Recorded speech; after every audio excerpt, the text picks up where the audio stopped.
Dans cette capsule, on va voir l'algorithme d'apprentissage par renforcement actif, Q-Learning. Alors maintenant, on est prêt à également considérer comment est-ce qu'on peut faire l'apprentissage actif dans le cas de l'apprentissage par différence temporelle. Donc, en apprentissage actif, en fait, notre agent a lui-même sa politique qu'il met à jour. Donc, il peut prendre lui-même ses décisions sur quelle devrait être l'action qu'il prend à un état S donné. Et intuitivement, ce qu'on souhaite faire, c'est prendre l'action qui maximise l'espérance de la somme des récompenses futures, et qui est cette formule-là ici. Maintenant, le problème en apprentissage TD, c'est qu'on estime seulement la valeur d'une politique, mais on n'est pas en train d'estimer la distribution de transition, donc le modèle de transition d'un état S vers un état S' si je suis une action A. Alors, pour en faire une approche en mode actif, on pourrait en parallèle apprendre un modèle de transition comme en apprentissage par PDA. Mais en fait, ça irait un peu contre l'objectif de l'apprentissage par différence temporelle, qui est de ne pas justement apprendre ce modèle-là, mais d'apprendre plutôt directement des valeurs associées à des états. Alors, c'est ce que le Q-Learning va tenter de résoudre comme problème. Donc, comment est-ce qu'on évite l'apprentissage d'un modèle de transition? Et l'idée, en fait, ça va être d'introduire et d'apprendre plutôt une fonction action-valeur Q de SA, Q de S, oui, et de A. Okay? Donc, plutôt que d'apprendre V de S, qui est l'espérance de la somme des renforcements à partir d'un état S jusqu'à la fin pour la politique optimale, on va apprendre une fonction Q de SA, qui est aussi l'espérance de la somme des renforcements à partir d'un état S, mais dans le cas précis où on exécute l'action A à l'état S, et qu'on continue ensuite jusqu'à la fin en suivant la politique optimale. Donc, c'est ce à quoi correspond la définition de notre fonction action-valeur. Et en fait, il y a un lien entre la fonction QSA et la fonction V de S. C'est simplement que la valeur de S pour le plan optimal, c'est simplement le max, donc la valeur maximale de ma fonction Q, où je maximise par rapport à l'action. Donc, effectivement, si Q de SA, c'est l'espérance de la somme des renforcements à partir de S si j'exécute l'action A en S, bien, le mieux que je puisse faire pour la politique optimale, c'est de prendre la meilleure action, donc sa valeur associée, ça va être la valeur maximale pour ma fonction Q de SA par rapport à A. Maintenant, le plan de l'agent, si j'ai ma fonction Q de SA estimée, c'est simplement donc de prendre l'action qui maximise ma fonction Q de SA. Donc, ma politique que je pourrais suivre à ce moment-ci, c'est le argmax de ma fonction Q par rapport à A. Donc, j'ai plus besoin, pour obtenir une action à exécuter lors de l'apprentissage, d'estimer mon modèle de transition P de S' sachant S et A. Donc, c'est cette approche-là qu'on va utiliser dans l'approche par Q-Learning. Alors, pour obtenir une règle d'apprentissage, on va voir comment est-ce qu'on peut écrire de façon récursive la définition de Q de SA. Donc, je rappelle, c'est la somme des récompenses futures espérées à partir de l'état S, si j'exécute en S l'action A. Et donc, ça va correspondre de façon récursive à la récompense à l'état S plus mon facteur d'escompte fois la récompense future espérée, qui est donc simplement, en fait, l'espérance de, en fait, ma valeur en l'état S', pondérée par la probabilité que j'arrive à l'état S' à partir de S si j'exécute l'action A, qui est mon argument ici. Et maintenant, V de S', en fait, c'est équivalent au maximum par rapport à l'action que je pourrais exécuter en S' de ma fonction Q de S' A'. Okay? Donc, j'ai réussi à écrire de façon récursive la valeur de Q de SA par rapport à toutes mes autres valeurs de Q de SA, donc Q de S' A'. Et comme dans l'approche TD, ce qu'on va faire, c'est qu'on va utiliser ça pour déduire une façon de mettre à jour ma fonction, mon estimation de ma fonction Q de SA. Donc, je vais prendre ma fonction Q de SA actuelle et je vais l'incrémenter par un taux d'apprentissage fois la différence entre l'information que j'ai acquise au fait que je suis passé de l'état S à l'état S' en exécutant une action A donnée, moins ma valeur actuelle, mon estimation actuelle de Q de SA. OK? Et donc, effectivement, parce que j'ai cette relation-là ici entre Q de SA et les autres Q de S'A', si j'observe que c'est possible de passer de S vers un état S' donné, bien, je pourrais essayer de me rapprocher de la récompense R de S plus gamma fois mon estimation actuelle de quelles seraient les récompenses futures espérées à partir de S', donc V de S', puis ça, c'est équivalent au maximum de, par rapport à A' de Q de S'A'. Donc, on voit la similarité avec la règle TD qu'on a ici, de différence temporelle. Donc, j'ai mon R de S plus gamma fois V de S', mais là, je l'ai réécrit ici en fonction de ma fonction Q que j'essaie d'estimer. Et ici, à la place de V de S, je vais avoir Q de SA. Puis ici, à la place d'avoir V de S, j'ai Q de SA. Même chose ici. Okay? Donc, ça va être la règle d'apprentissage qu'on va utiliser dans l'apprentissage Q-Learning. On va faire un exemple, encore une fois avec notre environnement avec 3 états. Donc, au début, j'initialise mon tableau de donc ma fonction Q à 0. Donc, pour S0, l'action A1, je vais l'initialiser à 0. Mais même chose pour S0, l'action A2, je vais initialiser ça à 0 également. Même chose pour S1. Puis pour S2, vu que c'est un état terminal, je vais spécifier que l'action, ça va être toujours la même action, ça va être l'action none. Puis je vais l'initialiser à 0 également.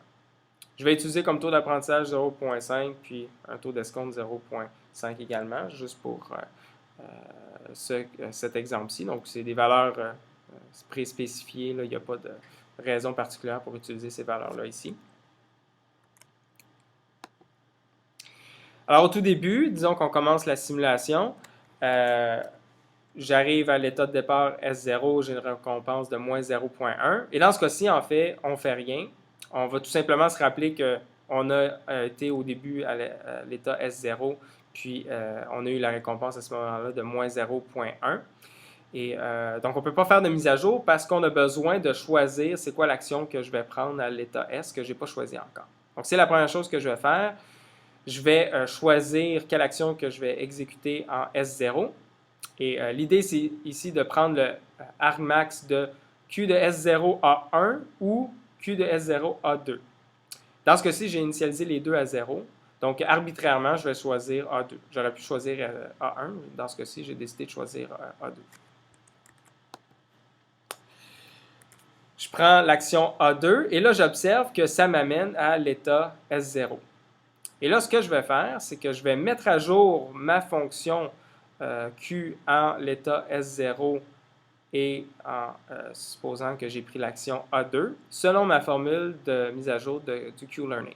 Donc, je prends mon ancienne valeur et j'incrémente le taux d'apprentissage 0.5 fois l'information basée sur le fait que j'ai fait une transition de S0 vers S0 moins mon estimation actuelle de la fonction Q en mon état précédent S0 et le fait que j'ai pris l'action A2. Donc, je fais juste remplacer. Donc, je vais avoir ici R de S0 qui est moins 0.1. Quand j'étais en S0 ici, j'ai eu la récompense moins 0.1, plus mon taux d'escompte fois le maximum entre mes deux valeurs de ma fonction Q en A1 et A2. Je l'ai initialisé à 0, donc c'est le max de 0,0. Donc, si je fais tout ce calcul-là, j'obtiens une nouvelle valeur pour Q de S0 à 2 de moins 0.05. À ce moment-ci, je dois prendre une action dans mon nouvel état qui se trouve à être encore S0 parce que j'ai fait une transition de S0 vers S0. Et là, je dois choisir donc quelle action je dois prendre.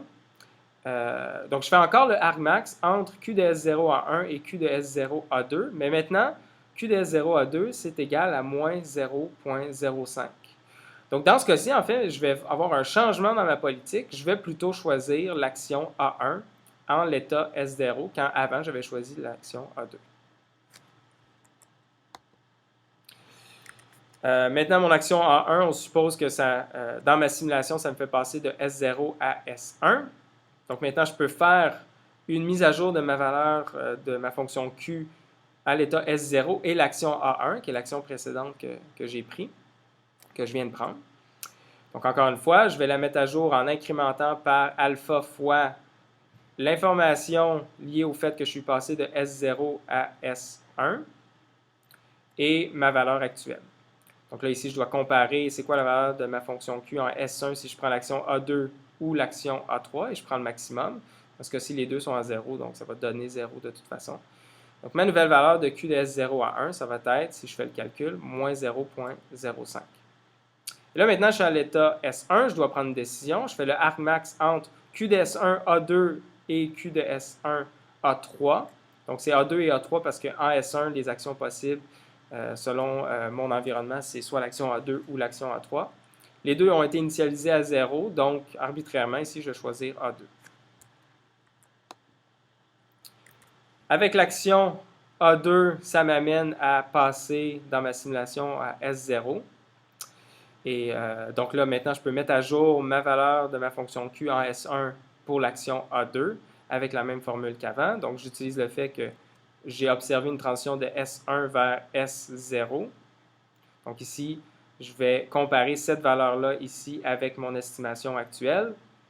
Dans ce cas-ci, dans les deux cas, pour Q de S0 à 1, j'avais moins 0,05. Q de S0, ça devrait être A2 ici. Donc, j'avais également moins 0,05. Donc, pour les deux actions, en fait, ma valeur de Q en S0 est équivalente, est la même. Et je fais le calcul de tout ça, ça me donne une nouvelle valeur de Q de S1 A2 de moins 0,0625. Maintenant, je suis en S0, je dois prendre une action. Bon, il se trouve encore une fois que, comme je disais tantôt, ma valeur de... Encore une fois, j'ai l'erreur ici, ça va être A2. Donc, ma valeur en S0 de ma fonction Q pour l'action A1 et l'action A2, c'est moins 0,05. Donc, arbitrairement, je vais choisir A1. Ça m'amène à faire une nouvelle transition de S0 vers S1. C'est ce que j'observe dans ma simulation ayant choisi l'action A1 précédemment. Ça me permet de faire une mise à jour de ma fonction Q en S0 pour l'action A1. Donc, ici, je vais faire un calcul associé à une transition de S0 vers S1. Et je compare le cas où je prendrais l'action A2 en S1 ou A3 en S1 selon ce que j'ai estimé par ma fonction Q. Donc ici, j'ai le maximum entre 0 et moins 0,0625. Si je fais tout le calcul, ça me donne une nouvelle valeur pour Q de S0 à 1 de moins 0,075. Ça m'amène maintenant à prendre une décision en S1. Je fais le arcmax entre Q de S1 pour l'action A2 et pour l'action A3. C'est donc le arcmax entre une valeur négative et 0, ce qui m'amène à choisir l'action A3. Donc, j'ai un changement de politique. Quand j'étais en S1 avant, j'avais choisi l'action A2. Maintenant, je vais prendre l'action A3. Et maintenant, supposons que dans ma simulation, j'observe que A3 m'amène à S2. On se rappelle que pour l'état terminal, donc pour l'état terminal, je peux mettre toujours tout de suite l'assigner sa valeur à la récompense qui est observée en A2. Donc, c'est le cas spécial lorsque j'atteins un état terminal. Dans mon algorithme, je vais tout de suite assigner la valeur de ma fonction Q à la récompense observée. Et c'est cette valeur-là que je vais utiliser ici là, dans ma mise à jour. Dans ce cas-ci, j'ai un max sur une seule action parce que j'ai fait une transition de S1 vers l'état terminal où, en fait, je n'ai pas d'action à prendre. Donc, je vais utiliser la valeur de Q pour l'action none, qui est égale à 1. Si je fais le calcul, ça me donne Q de S1 à 3, qui est égal à 0,2. Et là, je pourrais recommencer pour un nouvel essai et continuer à faire autant d'essais que je le souhaite selon un critère d'arrêt donné, soit un nombre d'itérations fixe ou jusqu'à ce que, en fait, mes valeurs de Q ne changent pas beaucoup ou que, en fait, je pourrais également regarder est-ce que ma politique a cessé de changer dans mes différents états. Ça pourrait être un autre critère d'arrêt possible.